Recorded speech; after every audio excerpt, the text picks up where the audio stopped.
देखिए, आप वृंदावन जाइए ना तो कथा कहती है कि वृंदावन केवल इसी कारण मत जाइए कि कोई जा रहा है तो जरा एक बार हम भी जाकर देखें क्या है वहां पर, क्योंकि आजकल वृंदावन में ना रील बनाने वालों की बड़ी भीड़ लग गई है। पहुंचते नहीं है और स्टेटस डाल देते हैं, आई एम इन वृंदावन, मेरो वृंदावन।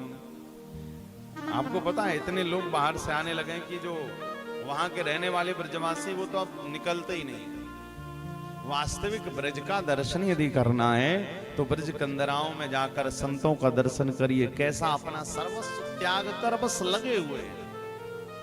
और कहीं ना कहीं जो हम और आप वृंदावन जाते हैं तो वृंदावन जाने के बाद इतना बढ़िया लगता है, उसका एक कारण ठाकुर जी नहीं है, उसका एक कारण श्री जी भी नहीं है, उसका एक कारण है कि उस ब्रज में रहकर जो ब्रज का संत भजन कर रहा है उनके भजन का प्रभाव है कि उस भूमि पर जाने के बाद हमें अपने आप अच्छा लगने लगता है।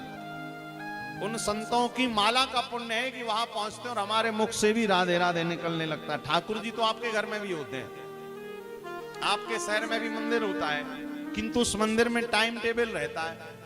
और मान के चलिए आपके शहर में मंदिर है तो उस मंदिर के आसपास कई क्षेत्र आपको बढ़िया लगेगा, बाकी तो शहर में सब काम चल रहे हैं। किंतु वृंदावन की कंदराओं में, गुफाओं में, जंगलों में आज भी ऐसे साधक, साधु, संत, ऐसी गोपी बैठी है जो ठाकुर जी को प्राप्त करने के लिए माला कर रही है। और उसी गोपी के भजन का प्रभाव है कि वहां पर पहुंचने वाले जीव मात्र के मुख से राधे राधे निकल जाता है। इसी कारण जब वृंदावन जाएं तो भैया सोशल मीडिया पर भी लोग कथा सुन रहे हैं तो जाकर के मर्यादा का पूर्ण रूप से पालन करें और मन को ये जता दें कि भैया तुम ऐसी वैसी जगह नहीं, तुम वृंदावन में हो।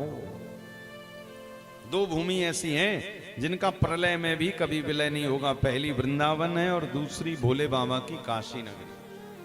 काशी को बाबा त्रिशूल पर धारण करते हैं और वृंदावन को हमारे कन्हैया अपने दिल में धारण करते हैं। दोनों ही भूमि ठाकुर जी की। वृंदावन जाना मतलब साक्षात ठाकुर जी के हृदय में प्रवेश कर जाना। अभी तो अब वृंदावन में बहुत निर्माण हो गया।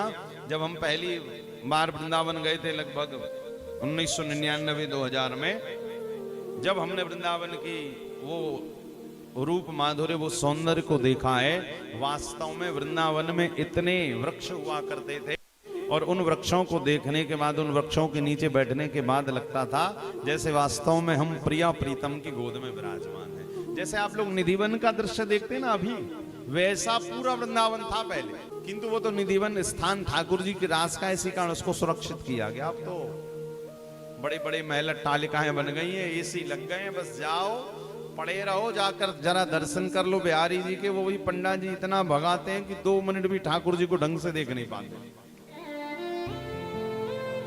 क्यों इतने लोग पहुंच गए हैं। और देखिए बात अच्छी भी है, कम से कम ये ठाकुर जी की कृपा है कि अब लोग 31 में उल्टी सीधी जगह ना जाकर कम से कम वृंदावन जा रहे हैं, काशी आ रहे हैं, अयोध्या जी आ रहे हैं, अच्छी बात है।